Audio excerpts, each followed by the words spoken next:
Sino dito ang mahilig sa mangga? Yung hilaw? Tapos lalagyan mo ng asin?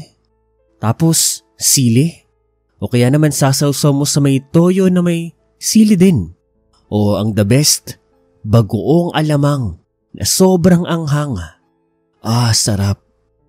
Sa santol, may mahilig din ba? Yung lalagyan mo ng asin? Minsan yung balat na maasim-asim na matamis-tamis kakainin mo rin. Tapos yung buto na sisipsipin mo hanggang sa maubos mo. Asin, sili, bagoong, perfect na perfect.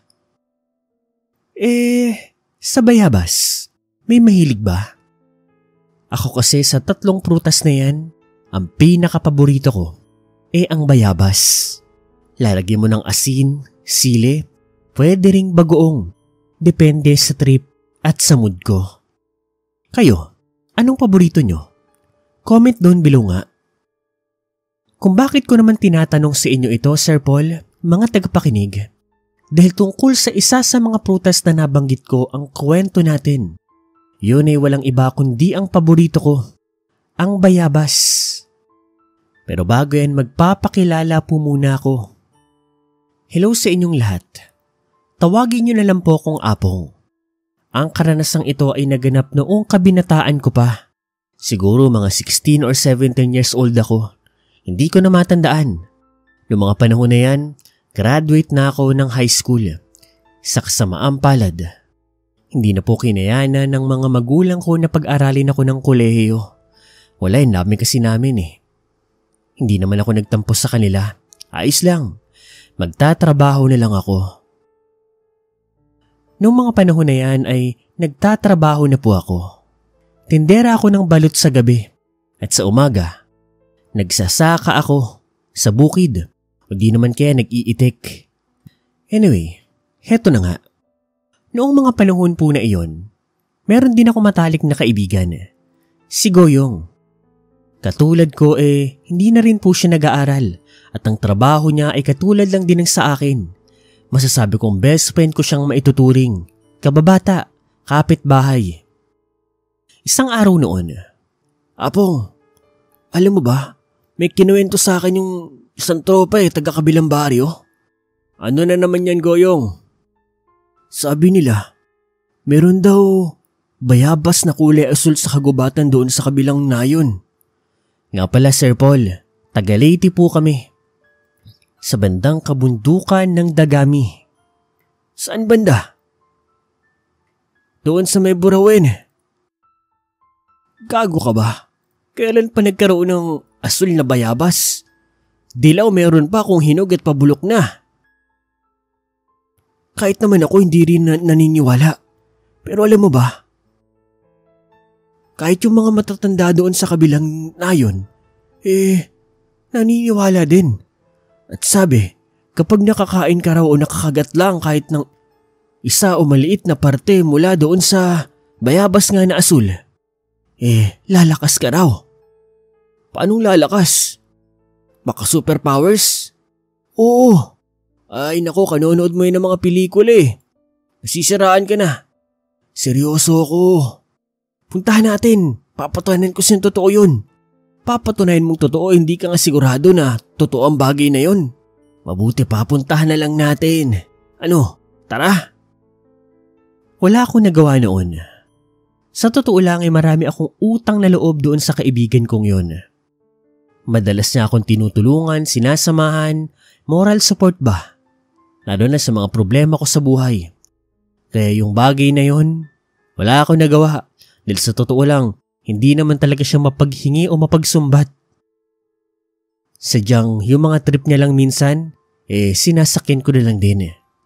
Kinagabihan nung araw na iyon, nagpunta nga kami sa kabilang nayon, sa kabundukan din. Nahirapan kami pero may mapa kaming sinusundan. Kahit sanay na kami sa pag-akit ng bundok sa pangangahoy, nahirapan kami sa rutang dinaanan namin. May matatarik, may mga walang daan at kung ano-ano pa. Sadyang sinundan at gumawa lang kami ng mga ekstrang daan para nga makapunta doon. Hindi po nagtagal. Nakarating kami sa isang kakaibang kagubatan. Iba ito sa typical na rainforest ng Pilipinas. Doon, para kaming napadpad sa ibang bansa. Kakaiba yung mga halaman. Kakaiba rin yung mga puno. Yung ambience nga, yung pakiramdam, yung amoy nag-iba rin. Hindi nagtagal. Pare, nangangamoy puto ka yata. Ha? Kaliligo ko lang no, naglagay din ako ng deodorant. Baka yung sarili mo yung naaamoy mo. Sira ulo ka ba? Di ako pinuputok no. At yung amoy na naaamoy namin, nagmumula pala doon sa mga puno ng bayabas na talagang nagpabuka ng bibig namin. Dahil, literal, umiilaw nga ang mga bunga nito ng kulay asul. Madami pong mga puno doon kaya marami rin po ang mga bunga. As in yung kagubatan na yon, para bang kagubatan ng mga asul na bayabas na nagbibigay ng liwanag sa paligid.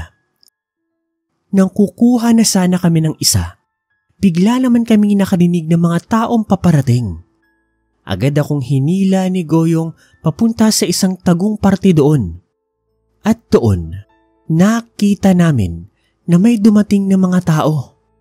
Mali, hindi tao, kundi kakaibang mga tao. Kasi yung mga itsura nila ay parabang pang-alien po, Sir Paul. Listen na rin yun ako. Pero sa mga deskripsyon ng mga pinapakinggan ko, sigurado akong hindi yun aswang. Bagkos parang mga elemento o mga engkanto. Tao ang katawan pero kabayo ang muka, unggoy, baboy, aso. Pero ibang-iba. Kumbaga parang binigyan ko lang po kayo ng example. Tapos nakasuot po sila ng kakaiba. Ibang-iba sa estilo ng kasuotan dito sa ating mundo. Ang weirdo, nakakatakot, nakakamangha. Tapos nagsasalita po sila ng mga salitang hindi namin maintindihan. Para silang seryoso, nagtatalo, nagmamadali. At ang ginawa po nila, kinuha po nila ang mga bunga ng bayabas na nag-iilaw asul. Lahat yun. Pinagbibitbit nila, nilagay nila sa mga parang sakong nagiginto ang mga lalagyan. Napakarami nun. Wala silang itinara kahit isa. Tapos ang pinakamalala pa, pagkatapos silang kunin ang lahat ng bunga ng mga puno, pinutol po nila ang mga puno. Ang lalakas nila kaya nahila po nila sa ilalim ng lupa ang mga puno. Pinagsama-sama nila sa isang kapatagan doon at walang ano-ano. Sinunog po nila. Pagkatapos po noon, kanya-kanya po silang alis. Ang bilis lang po ng mga pangyayari. Siguro mga 1 oras lang po yun natapos lahat. Kami naman po ni Goyong, swerteng hindi nakita ng mga kung anumang nilalang na yun. Buti walang nakakita sa amin kasi may mga pagkakataon na muntik-muntika na talaga. Sadyang nagmamadali lang talaga ang mga, mga engkanto. Pagkatapos noon ay umalis na rin kami ni Goyong. At habang pababa kami sa kabundukan, napagtanto namin na totoo ang lahat. Baka kaya kinukuha ng mga engkanto ang mga bunga na iyon, dahil may kapangyarihan nga siguro talaga ito. Hindi naman nila gagawin yun, di ba, kung hindi ito espesyal? Mukhang kaya ka nga siguro nitong palakasin. Kasi alam nyo ba, yung isa doon na engkanto, yung parang pinakapinuno, kumagat ito. Tapos, siya mismo ang naghuhukay o humuhugot ng puno. Mula doon sa pagkakatanim nito, partida yung iba malalaki pa ha. Talagang hindi kakayanin ng ordinaryong nilalang kahit pa engkanto na hugutin ang bagay na yun. Ang pinakapinanghihinayangan nga lamang namin ni Goyo noon, hindi kami nakakuha ng kahit isa man lang sa asul na bayabas na yon. Kung sana'y nakakuha kami, siguro may special powers na kami. Malakas na siguro kami. Sasali siguro ako noon sa boxing. Kaya naman wrestling. Siguro magiging Manny Pacquiao ako. Kaso wala eh. Sayang.